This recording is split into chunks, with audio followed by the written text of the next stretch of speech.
因為我哋相信一間屋解決唔晒所有貧窮問題，但係會解決咗好大截嘅貧窮問題。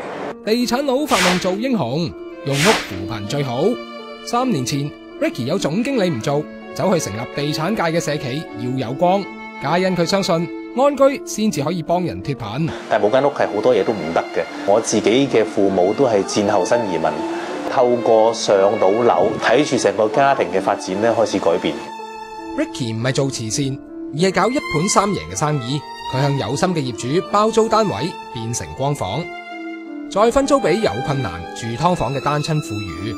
於是業主有部分租金可以收，又可以用物業嚟到幫人，租客就有安樂窩，租金又平過市價好多。而要有光透過租金收入嘅差額，就可以自負盈虧，唔使籌錢，持續發展。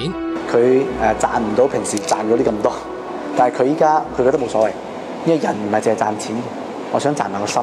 所以我諗我哋睇法亦都唔純粹係當係即係嗌一啲業主好慈善咧，唔可以好心啦，即係化緣式咁樣去收，唔係嘅。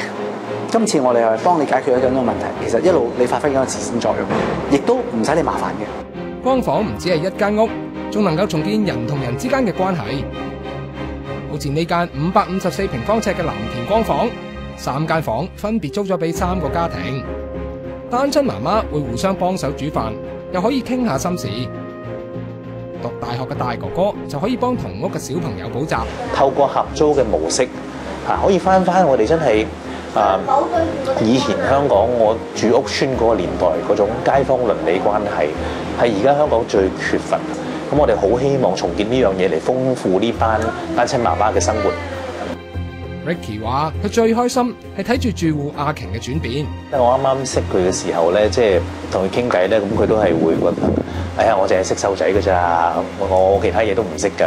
啱啱喺人生一個比較低點嘅時候，即係丈夫又唔喺度，咁寄居喺個親戚屋企，慢慢睇住佢發掘到自己嘅興趣。而家佢會諗到，哎呀，我想去學下點搞活動。我想去揾下有冇社工課程啱我讀，將來我可唔可以呢個會唔會係我嘅職業？可唔可以全職係去幫人？光房嘅租約最多簽3年，期間會培養單親媽媽嘅就業能力，等佢哋可以走出光房，自力更生。阿瓊就估計佢明年就可以獨立㗎啦。喺幾個月之間咧，好多家庭嘅改變咧，令到我哋覺得哇，原來係得嘅。呢啲係真正嘅，我哋可以叫做係可以持續嘅脫貧嘅動力，喺呢啲嘢嗰度，而唔係喺物質嗰啲嘢嗰度。Ricky 已經傾成咗7間光房嘅租約，各個大小單位加埋可以容納15個家庭，預計年底仲要簽多3間添。